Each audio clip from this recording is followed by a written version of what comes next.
Un autre attentat a été déjoué. Tentative d'assassinat contre le président Trump, les démocrates veulent juste écarter le président de manière maniaque. Je viens tout juste de finir de regarder le reportage de Benny Johnson sur la révélation d'une nouvelle tentative d'assassinat contre le président. Il a commencé par dire qu'aujourd'hui, les démocrates ont mis la moitié de l'Amérique dans un état où l'assassinat est considéré comme permis, normal et même nécessaire, faisant partie, selon eux, de notre nouvelle vie américaine. En réalité, si vous choisissez de rester dans l'ignorance, la gauche ne cesse de nous montrer qu'elle est prête à commettre un assassinat pour atteindre son objectif politique. Ils sont le parti de la violence démoniaque.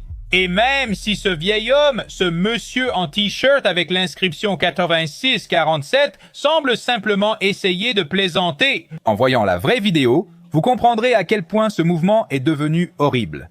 Écoutez, c'est 8647, explique-moi. J'aime les couleurs. Tuez ce salaud. Qui doit-on tuer? Le 47e président. Oh, eh bien, je pense qu'il n'y a aucune ambiguïté ici. Grand-père appelle carrément à tuer le président. On va donc voir ce qui se passera ensuite. En fait, pour des appels au meurtre, surtout d'un fonctionnaire, sans parler du président, il y a une peine prévue aux États-Unis. Mais dans la culture de la partie gauche, je ne sais pas comment les appeler, là-bas, la partie gauche des gauchistes, la partie gauche de la population. D'accord, le meurtre a cessé d'être un tabou, il a cessé d'être quelque chose de normal, accepté, reconnu comme une réponse à un discours d'une personne qui ne vous plaît pas, il se plaît pas. Nous appelons à tuer des gens dans l'administration. Eh bien, qui définissez-vous comme nazi? Qu'est-ce que vous entendez par là? Dans ce contexte, qu'est-ce que c'est qu'un nazi? Stephen Miller, un nazi. Tu vas être Stephen Miller si j'en avais l'occasion? Oui, c'est juste cette vidéo d'hier. C'est juste une vidéo d'hier. C'est... Lors d'une des rares manifestations de jeunes, la majorité des opposants au tsar, organisateurs, étaient des personnes âgées. Donc ils ont engagé et amené une jeunesse un peu déboussolée, appelons-la comme ça. Les libéraux disent ouvertement que Charlie Kirk méritait d'être abattu, qu'ils ne veulent pas vivre dans un monde avec Charlie Kirk. Tu devrais moins être gentille. Tu parais très douce. Moi aussi, mais je peux aussi être méchante. D'accord, je dois poser cette question car certains diront qu'ils le ressentent. Le Parti démocrate a été cruel ces derniers temps à cause de l'assassinat de Charlie Kirk. À propos d'elle, Charlie Kirk, c'est une ordure. Bien sûr, nous avons été cruels. Je suis tellement fatiguée des gens qui disent « Eh bien, vous savez, c'est une chose horrible ». Non, je suis contente que Hitler soit mort. Les gens mauvais n'ont pas leur place dans mon monde. C'était un homme détestable. C'était répugnant, Il n'a pas sa place dans mon monde. Ils en sont tout à fait satisfaits. Ils portent les costumes du tueur Charlie Kirk et le vénèrent, comme à Halloween. Ils font pareil avec Luigi. Les gens vont au rassemblement non au roi, déguisés en Charlie Kirk, puis dansent la danse Charlie Kirk, tirent dans le cou. Regardez ça, vous. Vous comprenez que c'est insensé. L'idiote en dansant montre à quel point elle est heureuse que Charlie a été abattu dans le cou et tué sur le coup. Parce que quelqu'un lui a dit qu'il était mauvais. Elle ne sait pas ce que cela signifie d'être mauvais, mais elle est heureuse qu'un homme de 32 ans ait été tué. Eh bien, si c'était une seule, d'accord, on aurait dit que c'était une citadine, une folle, mais elle n'est absolument pas seule. Ils sont des millions. Déjà aujourd'hui, tu ne tueras point n'était plus d'actualité. À sa place est venu, s'il ou elle a dit ou fait quelque chose qui m'a contrarié, moi ou l'un de mes amis ou villageois, qui nous a bouleversés, attristés ou indignés. Trouve-le. Les vieux et les jeunes, les radins et les chercheurs. D'ailleurs, les chercheurs peuvent très bien être radins eux aussi. Ils célèbrent l'assassinat de Charlie Kirk et appellent à tuer, comme ils disent, 86-47. Donc 86 dans ce genre d'argot signifie tuer. Donc 86-47 veut dire tuer le 47e. Le président, donc, vous comprenez? Charlie Kirks. Ils célèbrent l'assassinat de Charlie Kirk et appellent à l'assassinat de Donald Trump 8647. Cette machine tue les fascistes, regardez ça. D'ailleurs, c'est une haute responsable du Parti démocrate. Elle est la présidente des démocrates du comté de Crawford. Elle pose avec une guitare F Donald Trump 8647. Encore une fois, aucune ambiguïté. Ce type dit clairement dans la vidéo « Je veux tuer Donald Trump ». C'est exactement ce qu'il affirme. Quoi? Que signifie ce t-shirt? Tuer. Ce salaud. Tuer. Qui? Nous avons des voisins remarquables. Quel résultat époustouflant d'une propagande de très haut niveau. Donc l'un prend un fusil et par tuer, les autres sont heureux, dansent et glorifient le meurtrier. Nous avons déjà vu de nombreuses tentatives d'assassinat contre Trump, certaines plus connues que d'autres. Tout le monde connaît Butler en Pennsylvanie, le Golfe en Floride, et maintenant près de l'aérodrome, juste derrière la piste de décollage, aussi en Floride. C'est Palm Beach, l'aéroport où Trump atterrit habituellement quand il rentre chez lui. Il descend de l'avion, qui est en réparation au même endroit, puis il sort. Et dans les branches de l'arbre, ils ont trouvé un nid de sniper, comme ils l'appellent. Oui, un vrai nid de sniper, une embuscade, oui, dirigée exactement vers l'endroit. Autrement dit, si tu t'allonges ici avec un fusil, tu es aligné sur l'endroit où se trouve d'habitude la passerelle de l'avion avec Trump à bord. Si vous connaissez Palm Beach, vous savez qu'on n'y chasse pas. Ce n'est pas un endroit où quelqu'un pourrait chasser, honnêtement. Peut-être pour les mouettes, je ne sais pas. Il y a vraiment beaucoup de monde. À l'aéroport de Palm Beach, où on a atterri 1 million de fois, il n'y a pas de chasse ni de raison d'avoir un mirador. Les services secrets ont découvert des structures surélevées suspectes. Pendant les préparatifs de l'arrivée de Trump, ils ont trouvé un nid de sniper avec une vue directe sur la zone de sortie du président Trump à l'aéroport de Palm Beach. Lisons cela. Les services secrets ont trouvé une tour de chasse suspecte, avec vue sur la sortie du président Donald Trump. L'avion Air Force One, aéroport international de Palm Beach. Vous avez probablement déjà vu plusieurs fois le président Trump descendre d'Air Force One. Il est très ouvert, je suppose, au public quand il fait cela. Et c'est juste un de ces endroits. Trump organise rarement des événements en extérieur. Et quand c'est le cas, il se place derrière une vitre pare-balles. Son embarquement et débarquement de l'avion, c'est justement l'un de ces endroits où il est clairement exposé à l'environnement. Je ne dis pas qu'il le laisse juste là, mais Trump, clairement, c'est vraiment l'un de ces endroits, non? Où Donald Trump n'est protégé par rien contre, comme on dit, l'air libre. En gros, jeudi, les agents ont découvert un stand. Désormais, le FBI dirige l'enquête. Capfearl a déclaré que la tour de chasse n'est liée à aucune personne en particulier. Dans la cime de l'arbre, un poste de tir de sniper camouflé, qu'ils appellent aussi un nid ou un coin, mais là-bas, il n'y a personne d'autre à chasser que des humains.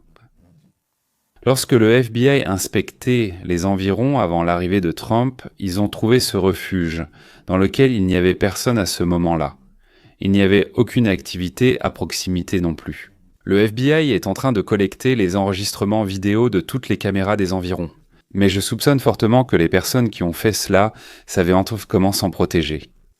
L'attentat contre Donald Trump sur le territoire de son club, pour lequel, comme Ryan Roth a été récemment reconnu coupable, s'est également produit à partir d'un nid de sniper de ce type. Il est venu là-bas, il y a passé 4 heures, il s'est installé, s'est mis à l'abri pour ainsi dire, et a attendu. Ryan a été reconnu coupable sur 5 chefs d'accusation. Oui, y compris la tentative d'assassinat du président.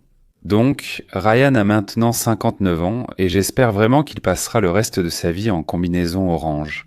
Ah, d'ailleurs, on a aussi découvert que Ryan avait des plans impliquant un missile qu'il transportait déjà ou qu'il devait rapporter d'Ukraine. C'est enfin un missile solaire, de ceux qu'on lance depuis l'épaule, si j'ai bien compris.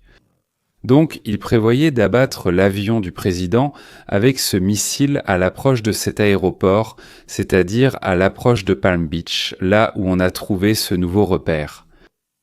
Le 16 octobre, des agents des services secrets ont trouvé une sorte de plateforme suspendue à un arbre, comme ils l'ont expliqué, avec une vue directe sur l'endroit où Donald Trump sort habituellement de l'avion. Donc, tentative d'attentat lors des meetings de Donald Trump, un gauchiste, tentative sur le terrain de golf. Un gauchiste, Charles Kirk a été tué. Un gauchiste, le chef de la société United Healthcare, a été tué d'une balle dans le dos. un gauchiste, 2 diplomates israéliens ont été tués à Washington. Un gauchiste. D'où tout cela sort-il? Ils sont constamment chauffés à blanc, sans relâche, durement. Voilà la politique. Les républicains sont indignés par la tentative possible d'assassinat. Citation.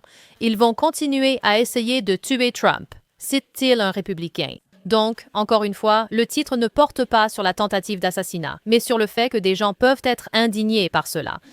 Donc, C'est-à-dire que la veuve du sous-officier s'est fouettée elle-même. Le Washington Post. Le Washington Post. Une autre occasion s'est présentée pour Donald Trump de présenter les démocrates comme dangereux. Oh, c'est la faute de Trump. Il profite de cette occasion alors qu'il a encore failli perdre la vie. C'est de sa faute s'il présente les démocrates comme dangereux. Peut-être parce qu'ils ont prouvé que c'était vrai. Et puis Trump utilise la tentative d'assassinat, son propre assassinat, la tentative d'assassinat, pour accuser un démocrate. Alors peut-être qu'il a lui-même commandité ce tir dans l'oreille? C'est une idée intéressante, oui c'est vrai. Je rajouterais que s'il avait bougé un tout petit peu, ce tir dans l'oreille aurait été un tir dans la tête, en plein front ou dans la boîte crânienne. Mais il est intéressant de noter que les démocrates disent durement que c'est lui le fasciste, qu'il est une menace pour la démocratie et pour l'Amérique. Mais ça, comme ils le disent, ce n'est en aucun cas de l'incitation. Non, c'est un fasciste, c'est un constat de fait. Il est fasciste, n'est-ce pas? Il est une menace pour la démocratie. Oui, mais ce n'est en aucun cas ça. Eh bien, il n'y a absolument aucune incitation. The Intelligencer, Donald Trump est une menace pour la démocratie, et en parler n'est pas une incitation. Pour être clair, The Cincinnati Enquirer, Trump provoque lui-même ses tentatives d'assassinat. Non. N'avez-vous pas l'impression que nous vivons dans un asile de fous? Que pensez-vous d'une telle proposition? Si vous deviez rester coincé dans un ascenseur avec Trump, Pence ou Sessions, qui choisiriez-vous? L'un d'entre nous Doit sortir vivant. La presse me demande toujours si je veux débattre avec lui. Non, j'aurais aimé qu'on soit au lycée pour pouvoir l'emmener derrière le gymnase. C'est ça que je voudrais. J'ai dit non, que si on était au lycée, je l'aurais emmené derrière le gymnase pour lui donner une raclée. Je ne comprends pas pourquoi il n'y a pas de soulèvement partout. Peut-être qu'il y en aura. On ne peut pas être poli avec un parti politique qui veut détruire ce pourquoi vous vous battez, ce qui compte pour vous. C'est-à-dire, si nous décidons que les démocrates veulent être train de détruire ce que nous considérons, vous et moi, comme un principe moral élevé ou des principes, si nous soupçonnons qu'ils veulent détruire quoi? Nous sommes inquiets, nerveux, anxieux, préoccupés par ce que nous aimons. Alors nous pouvons prendre des bâtons, des torches, des haltères, je ne sais pas, des fusils, et aller régler ça avec eux. C'est exactement ce qu'ils proposent. On peut. L'Amérique, c'est ça? Peut-être que ce n'est pas l'Amérique, mais Tchougombia ou un coin d'Olitchki. Oui, d'ailleurs, ne me dites pas qu'un tel pays n'existe pas. Je sais qu'un tel pays n'existe pas. Tout comme je sais que les Afghans sont rentrés chez eux après la guerre d'Afghanistan sans les armes qui leur avaient été remises au Saalaresh. Je le sais. Et l'île sur laquelle Napoléon a été exilé s'appelle Sainte-Hélène, et non Sumara, ni Ansu, ni Madagascar. Mesdames et messieurs, je vous en prie, ne m'écrivez pas 20 fois pour me dire que je me suis trompé.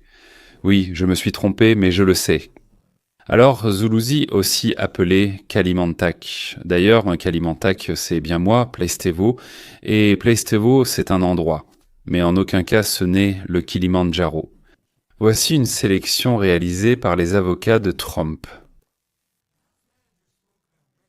Le responsable de la Chambre parlait de la rhétorique, d'un flot constant de discours enflammés. Alors qu'en pensez-vous? Je suis sûr que tout le monde s'y attendait. Nous devons vous montrer certains de leurs propres mots. Je ne peux même pas. Je ne comprends pas pourquoi il n'y a pas de révolte partout, mais il pourrait y en avoir. Il y aura de l'agitation dans les rues tant qu'elle régnera dans nos vies. Soyez prêts à frapper, nous aussi.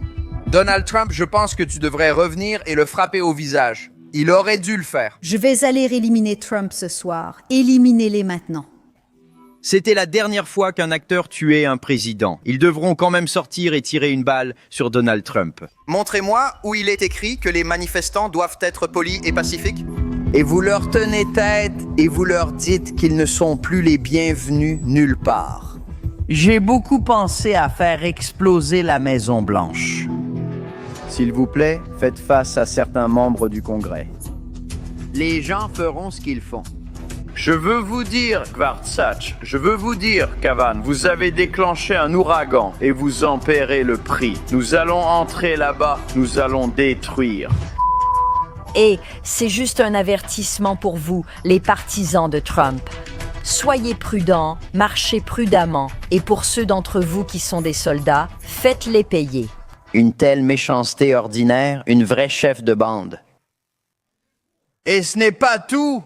Je promets de me battre chaque jour. D'abord, je suis une combattante et je suis implacable. Mais je suis une combattante et je suis implacable. Une combattante et je suis implacable. Je vais me battre de toutes mes forces. Mais comme je le vois maintenant, nous nous relevons et nous ripostons. Voilà, selon moi, l'essentiel. Nous nous levons et nous ripostons, nous ne reculons pas, nous ne faisons pas de compromis, ni aujourd'hui, ni demain, jamais. Vous pouvez vous allonger, vous pouvez gémir, vous pouvez vous recroqueviller, vous pouvez décider de partir au Canada, ou vous pouvez tenir bon et riposter. Et c'est ça l'essentiel.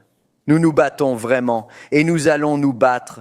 Nous ne laisserons pas ce pays à ce que Donald Trump a vendu. Nous ne le ferons tout simplement pas.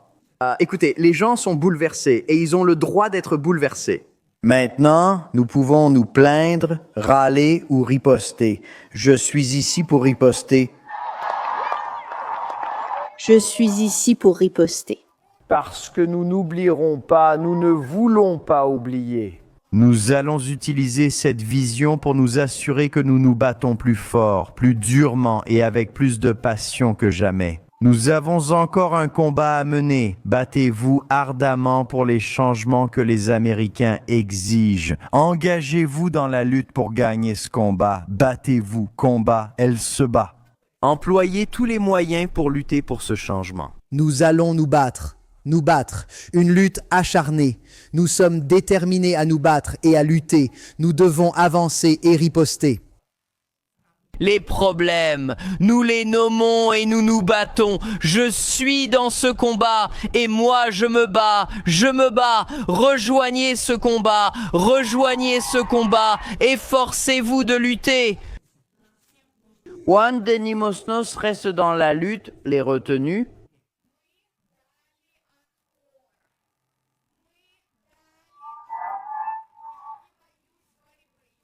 Remotanka se lance complètement dans la lutte.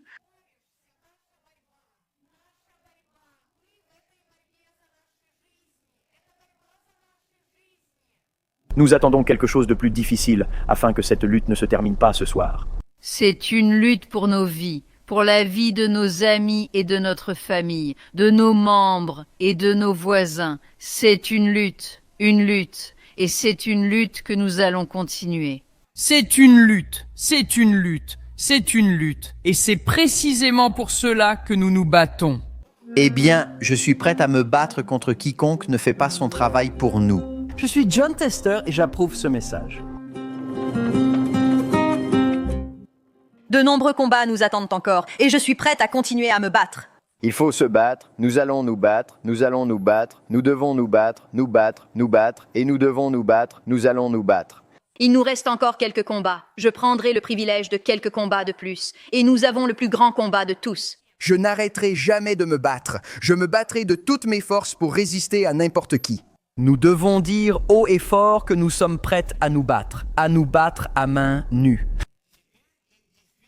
Il faudra riposter. Eh ben, dis donc. C'est tout. Les dirigeants du Parti démocrate des États-Unis, les dirigeants.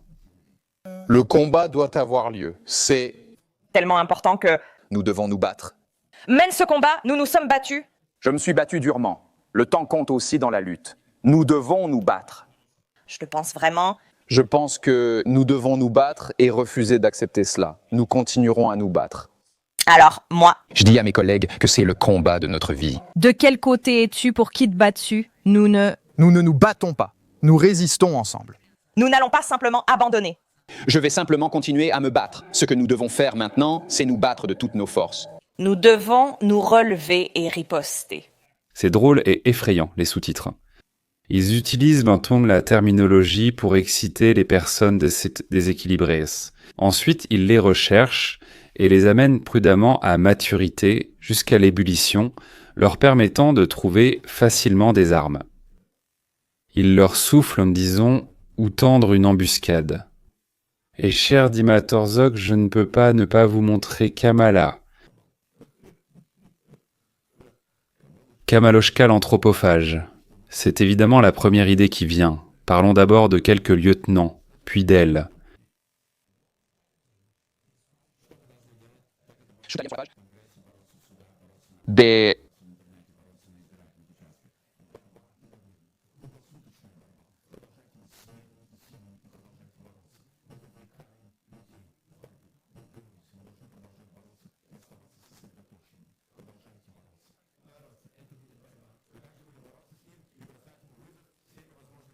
Au nom de la vengeance.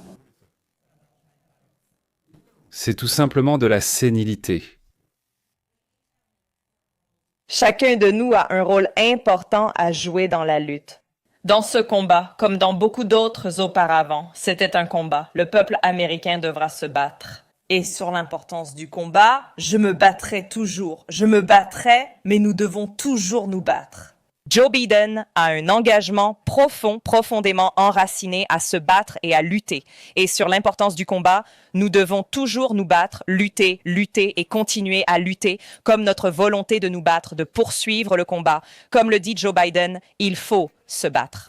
Il s'agit de la lutte, de ce pourquoi nous nous battons. Nous leur raconterons ce que nous avons fait pour nous battre.